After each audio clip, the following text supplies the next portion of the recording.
Good morning student. बाल साधना शिक्षण संस्थान की ऑनलाइन क्लासेस में आपका स्वागत है। कल वाले वीडियो में अपन बात कर रहे थे यानी डाई ऑक्सीजन बनाने की विधियों के बारे में बात की थी।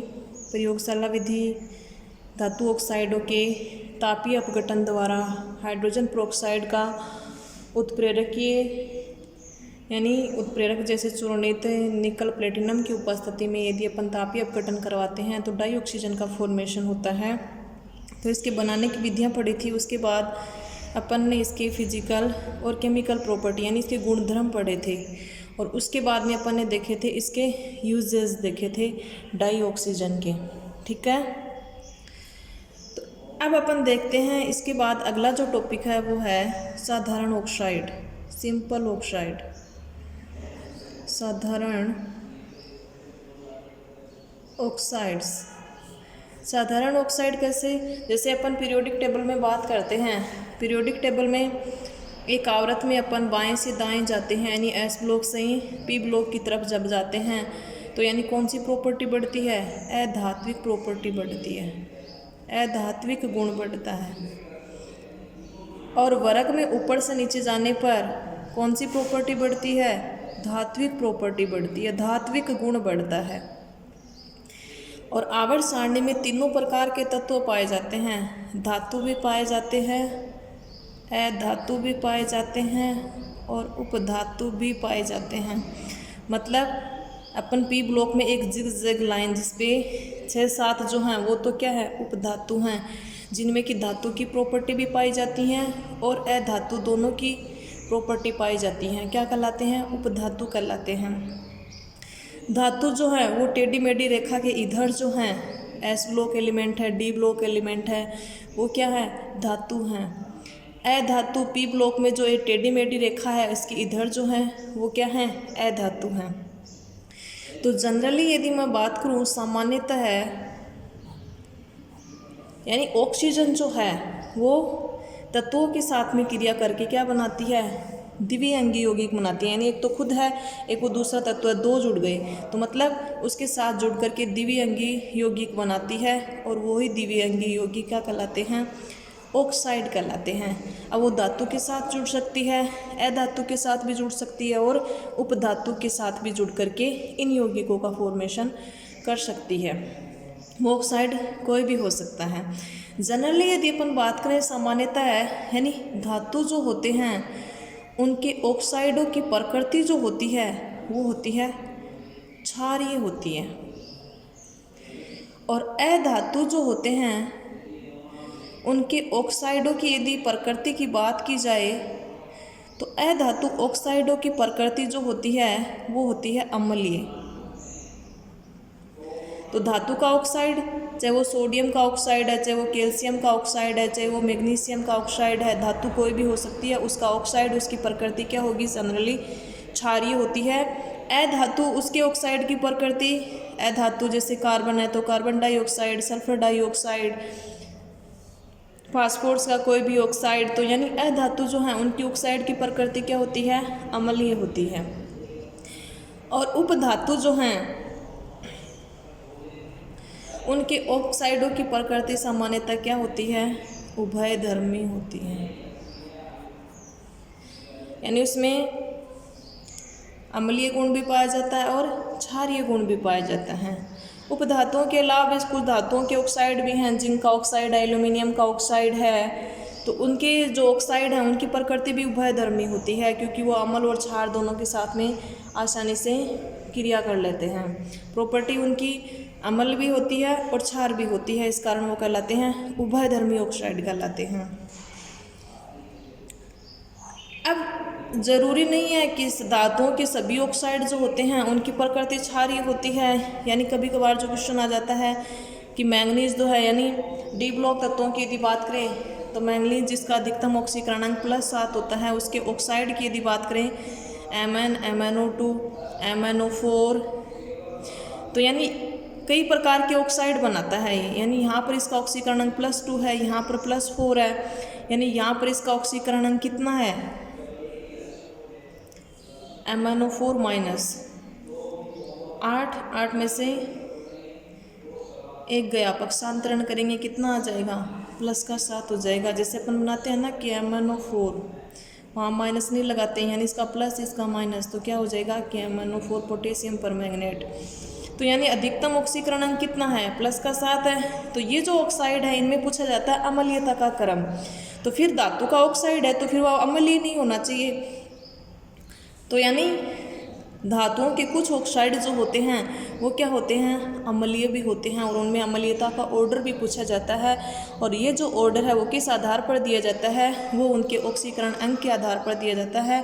यानी कौन सी धातु का ऑक्साइड ज़्यादा अम्लीय होगा तो उसमें अपन धातु की ऑक्सीकरण अंक निकाल लेते हैं। जिसका ऑक्सीकरण अंक जितना ज़्यादा होगा उसकी अम्लीय प्रकृति क्या होगी, उतनी ही ज़्यादा होगी। तो इसलिए धातुओं की प्रकृति, वैसे सामान्यतः धातु ऑक्साइड की प्रकृति क्षारीय होती है, लेकिन कुछ धातुओं के ऑक्साइड हैं जिनकी प्रकृति अम्लीय भी होती है। अब मैं बात करती हूँ यानी ऑक्सीजन कुछ धातुओं जैसे प्लेटिनम है, गोल्ड है, जिन्हें उत्कृष्ट धातु कहा जाता है, इनके साथ में ऑक्सीजन क्रिया नहीं करती है और द्विअंगी यौगिक का निर्माण, द्विअंगी ऑक्साइड का निर्माण नहीं करती है। ठीक है, तो कई बार क्वेश्चन पूछ लिया जाता है यानी ऑक्सीजन निम्न में से किस धातु के साथ क्रिया नहीं करती, तो वो प्लेटिनम या और गोल्ड जो है ये ऑप्शन में होगा। अब मैं बात करती हूँ अम्लीय ऑक्साइड की, यानी अम्लीय ऑक्साइड क्या होते हैं। अम्लीय ऑक्साइड किसके द्वारा निर्मित किए जाते हैं, अधातु ऑक्सीजन के साथ क्रिया करके जो ऑक्साइड बनाती है वो क्या कहलाते हैं, अम्लीय ऑक्साइड कहलाते हैं। और इन ऑक्साइडों को जब जल में घोला जाता है तो ये अम्ल बनाते हैं, यानी ये जो अम्लीय ऑक्साइड हैं इनको वाटर में डाल देंगे तो इस दौरान ये क्या बनाएंगे, अम्ल बनाएंगे। जैसे अम्लीय ऑक्साइड का अपन ने देखा था एग्जाम्पल कार्बन डाइऑक्साइड, इसकी क्रिया जल यानी इसको जल में डालेंगे, रिएक्शन करके क्या बनाएगा, कार्बोनिक अम्ल बना लेता है। अब सल्फर डाइऑक्साइड अधातु है, उसकी जल के साथ रिएक्शन करवाएंगे तो क्या बना लेता है, H2SO3 सल्फ्यूरस अम्ल बना लेता है। यानी ये होता है कार्बोनिक अम्ल, ये होता है सल्फ्यूरस अम्ल। इसी प्रकार नाइट्रोजन का ऑक्साइड है N2O5 H2 के साथ रिएक्शन कर लेगा, नाइट्रिक अम्ल का फॉर्मेशन कर लेगा। तो यानी कहने का मतलब अधातुओं के जो ऑक्साइड हैं जो कि अम्लीय ऑक्साइड कहलाते हैं, जल के साथ रिएक्शन करके किसका फॉर्मेशन करते हैं, अम्ल का फॉर्मेशन करते हैं। अब मैं बात करती हूँ क्षारीय ऑक्साइड की, क्षारीय ऑक्साइड की कि क्षारीय ऑक्साइड जो हैं यानी जैसे अपन ने बात की थी सोडियम का ऑक्साइड है, चाहे वो पोटेशियम का ऑक्साइड है, चाहे मैग्नीशियम का ऑक्साइड है, चाहे वो कैल्शियम का ऑक्साइड है, सारे के सारे क्या है, धातुओं के ऑक्साइड हैं। और ये जो ऑक्साइड हैं इनकी क्रिया जब जल के साथ करवाई जाती है तो ये बनाते हैं, क्षार का फॉर्मेशन करते हैं। यानी जैसे Na2O ले लीजिए, जल के साथ रिएक्शन करेगा क्या बनाएगा, NaOH बनाएगा। इसकी जल के साथ रिएक्शन करवाएंगे तो क्या बनाएगा, पोटेशियम हाइड्रोक्साइड बनाएगा। ये सोडियम हाइड्रोक्साइड ये क्या बनाएगा, मैग्नीशियम हाइड्रोक्साइड। इसकी जल के साथ रिएक्शन करवाएंगे तो क्या बनाएगा, कैल्शियम हाइड्रोक्साइड बनाएगा। तो यानी OH आयन प्रेजेंट है, तो यानी ये क्या हैं, क्षार हैं। तो यानी क्षारीय ऑक्साइडों की क्रिया जल के साथ करवाए जाने पर वो किसका फॉर्मेशन करते हैं, क्षार का फॉर्मेशन करते हैं। तो ये हो गए क्षारीय ऑक्साइड। अब मैं बात करती हूँ उभयधर्मी ऑक्साइड की।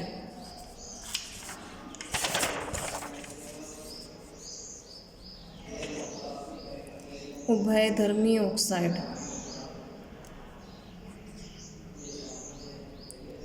उभयधर्मी ऑक्साइड, उभयधर्मी ऑक्साइड में यानी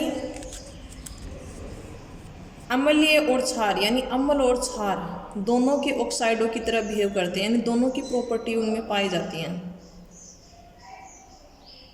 दोनों के ऑक्साइडों की तरह बिहेव करते हैं।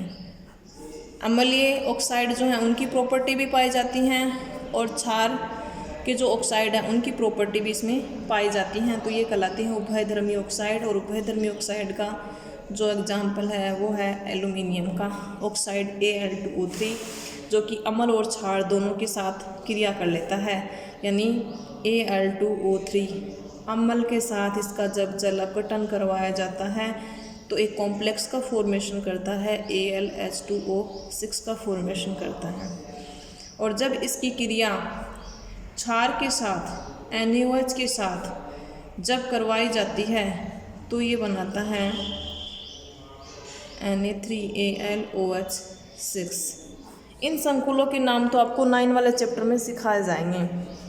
पहले लिगेंड का नाम लिख देंगे, फिर धातु का नाम लिख देंगे, फिर उसका ऑक्सीकरण ब्रैकेट में लिख देंगे। तो ये यहाँ इस कॉम्प्लेक्स का यानी दोनों ही अवस्था में किसका निर्माण करता है, कॉम्प्लेक्स का फॉर्मेशन करता है, संकुल का निर्माण करता है। कहने का मतलब ये उभयधर्मी प्रकार का ऑक्साइड है, क्योंकि अम्ल के साथ, अम्ल के जलीय विलयन के साथ और क्षार के जलीय विलयन दोनों के साथ क्या कर लेता है, आसानी से क्रिया करके कॉम्प्लेक्स का फॉर्मेशन कर लेता है। अब कुछ ऑक्साइड जो होते हैं, यानी कुछ ऑक्साइड ऐसे भी हैं जिनकी प्रकृति उदासीन होती है, जैसे कार्बन मोनोऑक्साइड है, नाइट्रोजन मोनोऑक्साइड है, डाई नाइट्रोजन ऑक्साइड है, यानी nitric oxide, nitrous oxide, carbon monoxide. इनकी प्रकृति क्या होती है, उदासीन होती है, यानी न अम्ल की तरह बिहेव करते हैं न क्षार की तरह बिहेव करते हैं, तो ये कहलाते हैं उदासीन ऑक्साइड। तो ये तो हो गए जनरल ऑक्साइड की बात कि अम्लीय ऑक्साइड, यानी कई बार कंपटीशन एग्जाम में क्वेश्चन पूछ लिया जाता है या आपके एग्जाम में क्वेश्चन पूछ लिया जाए छोटे वाले क्वेश्चनों में कि अम्लीय ऑक्साइड के 2 उदाहरण बताइए, उभयधर्मी ऑक्साइड का उदाहरण बताइए या क्षारीय ऑक्साइड का उदाहरण बताइए, उदासीन ऑक्साइड का उदाहरण बताइए। तो उदाहरण जो हैं वो मैन है वो आपको याद करने हैं, ठीक है। अब अपन बात करते हैं ओजोन की।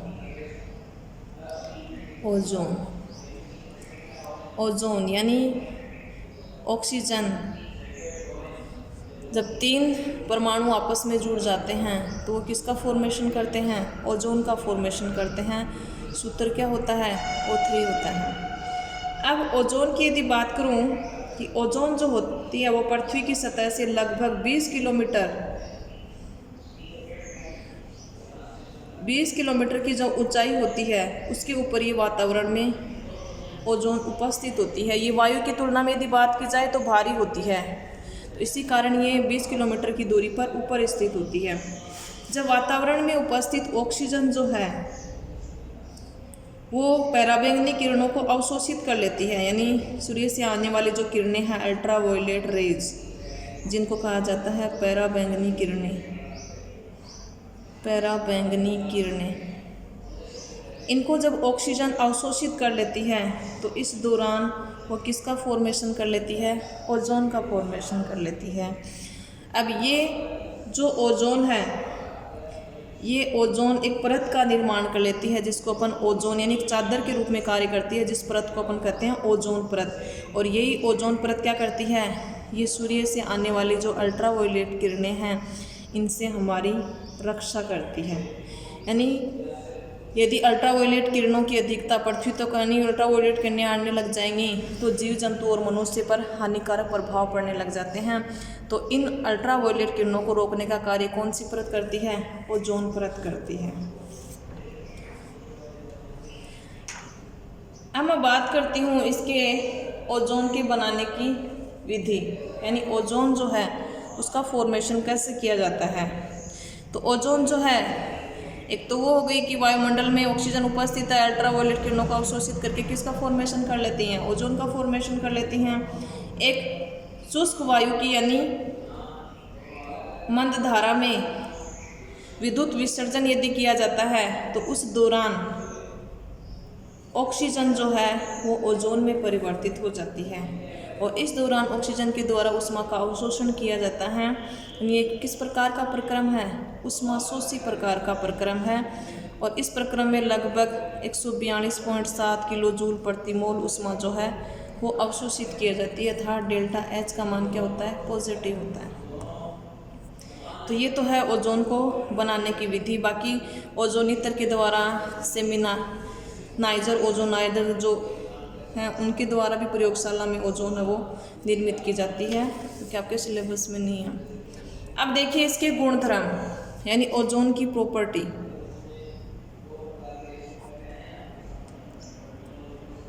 प्रॉपर्टी यानी ओजोन जो है वो एक तीखी गंध वाली पीली नीले रंग की गैस होती है। गंध जो होती है वो तीखी होती है और हल्के पीले नीले रंग की गैस होती है। बात करूं यानी वायु की अपेक्षा ये क्या होती है, भारी होती है, हैवी होती है, इसी कारण ये वायु के ऊपर स्थित होती है। जल में यदि घुलनशीलता की यदि बात करूं तो जल में ये अलग विलय होती है। अब मैं बात करूं कि ओजोन जो है वो एक प्रबल ऑक्सीकारक, कई बार क्वेश्चन भी पूछ लिया जाता है यहाँ से कि ओजोन जो है वो एक प्रबल ऑक्सीकारक की तरह व्यवहार करती है। ऐसा क्यों? क्योंकि ओजोन जो है वो टूट करके नवजात ऑक्सीजन का फॉर्मेशन करती है। यानी ओजोन जो है नवजात ऑक्सीजन का फॉर्मेशन करने के कारण यानी ऑक्सीजन आसानी से दे दिए जाने के कारण किसकी तरह बिहेव करती है, ऑक्सीकारक की तरह बिहेव करती है। ऑक्सीजन का हटना क्या कहलाता है, अपचयन, और अपचयन करने वाले पदार्थ क्या कहलाते हैं, ऑक्सीकारक कहलाते हैं। तो ओजोन द्वारा नवजात ऑक्सीजन दे दिए जाने के कारण ये किसकी तरह बिहेव करती है, प्रबल ऑक्सीकारक की तरह बिहेव करती है। अब मैं इसकी यानी ये तो इसकी फिजिकल प्रॉपर्टी हो गई कि गंध किस प्रकार की है, कलर किस प्रकार का, तीखी गंध होती है, पीत नीले रंग की होती है, वायु से भारी होती है, जल में यदि घोलते हैं तो अलग मात्रा में घुलनशील होती है, प्रबल ऑक्सीकारक होती है। केमिकल प्रॉपर्टी की बात करूं तो यदि इसकी रासायनिक अभिक्रिया यदि देखी जाए तो रासायनिक अभिक्रिया यदि लेड सल्फाइड के साथ करवाई जाती है तो ये डाइऑक्सीजन का फॉर्मेशन करती है। यानी ओजोन जो है वो लेड सल्फाइड के साथ रिएक्शन करके ओजोन लेड सल्फाइड के साथ रिएक्शन करके लेड सल्फेट का फॉर्मेशन करती है प्लस डाइऑक्सीजन का फॉर्मेशन करती है। नाइट्रोजन मोनोऑक्साइड के साथ क्रिया करके भी ये डाइऑक्सीजन का फॉर्मेशन करती है और नाइट्रोजन डाइऑक्साइड का फॉर्मेशन करती है। ये हो गई इसकी केमिकल रिएक्शन। अब O3 जो है यानी ओजोन परत जो है इसके क्षय का प्रमुख कारण क्या है, यानी निरंतर जो है वो ओजोन परत में छिद्र हो रहा है, इसका कारण क्या है? इसका कारण यानी इसका मुख्य घटक जो है वो है CFC। CFC का मतलब क्लोरो फ्लोरोकार्बन। क्लोरोफ्लोरोकार्बन इसको क्या कहा जाता है, फ्रीओन भी कहा जाता है, फ्रीओन भी कहा जाता है। और फ्रीओन जो है यानी क्लोरोफ्लोरोकार्बन इसका उपयोग कहाँ किया जाता है, रेफ्रिजरेटर में इसका उपयोग किया जाता है। तो इसका उपयोग अधिक होने के कारण ओजोन परत में लगातार छिद्र क्या हो रहा है, बढ़ रहा है। अब मैं बात करती हूँ O3 जो है इसकी स्ट्रक्चर की बात करती हूँ कि इसकी संरचना किस तरह की होती है। O3 में 3 ऑक्सीजन परमाणु, प्रत्येक ऑक्सीजन जिसके बाह्यतम कोश में कितने इलेक्ट्रॉन होते हैं, 6 इलेक्ट्रॉन होते हैं। तो अनुनादी संरचना 11th क्लास में भी बताई थी आपको ओजोन की अनुनादी संरचनाएं। तो यानी इसमें केंद्रीय परमाणु भी ऑक्सीजन होगा और 2 ऑक्सीजन इसके साथ जुड़े हुए होंगे। अब देखिए ऑक्सीजन इसके बाह्यतम कोश में कितने इलेक्ट्रॉन हैं, 6 हैं। इसके भी कितने हैं, 6 हैं। ऑक्सीजन यानी वैसे तो द्विबंध बनाती है, अधिकतम सहसंयोजकता कितनी हो सकती है, अपन इसमें रिक्त डी कक्षक तो क्या होते हैं, अनुपस्थित होते हैं। अधिकतम सहसंयोजकता 4 हो सकती है, 4 से ज़्यादा तो हो नहीं सकती। अब देखिए इस ऑक्सीजन के साथ ये 2-2 इलेक्ट्रॉन का साझा कर ले तो इस दौरान इसका अस्त्र क्या हो जाएगा, पूर्णपूरित हो जाएगा। 2, 2, 4, 2, 6, 2 का साझा कर लिया तो इसके ऊपर तो न इसने इलेक्ट्रॉन दिया न ग्रहण किया, केवल इलेक्ट्रॉन का साझा किया, कोई चार्ज नहीं आएगा।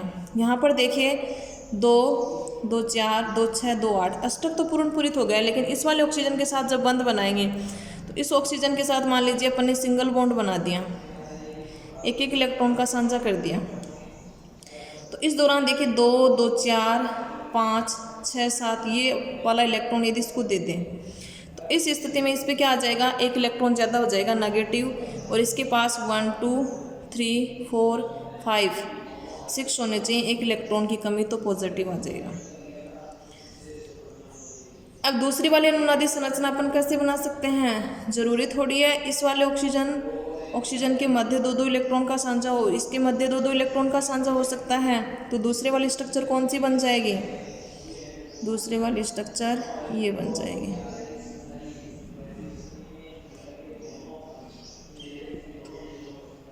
ये हो गई O3 की अनुनादी संरचनाएं, ओजोन की अनुनादी संरचनाएं जो कि एक दूसरे में अंतर परिवर्तित हो सकती हैं।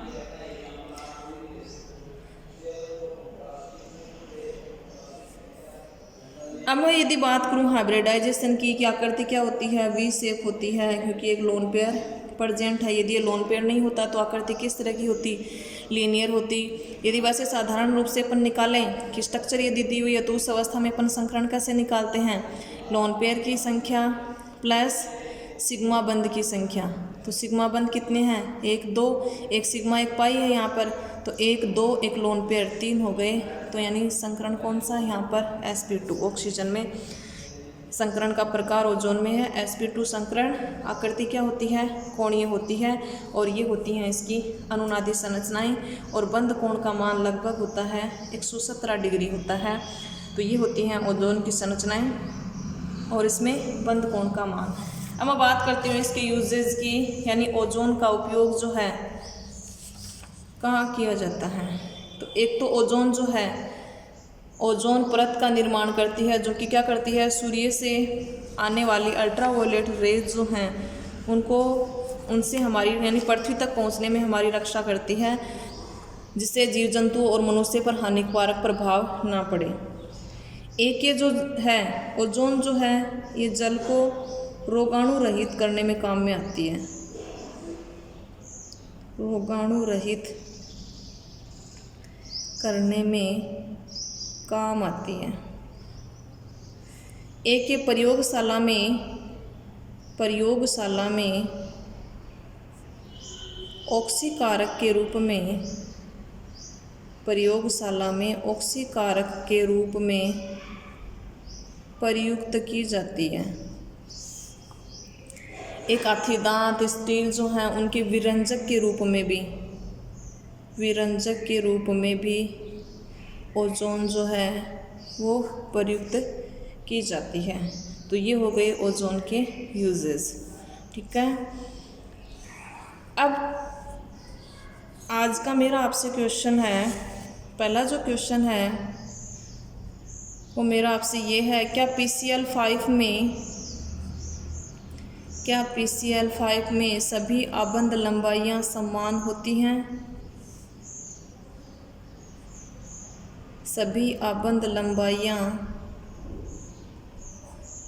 समान होती हैं, स्पष्ट कीजिए। दूसरा क्वेश्चन मेरा आपसे ये है कि नाइट्रोजन जो है वो द्विपरमाणु कणों के रूप में पाई जाती है।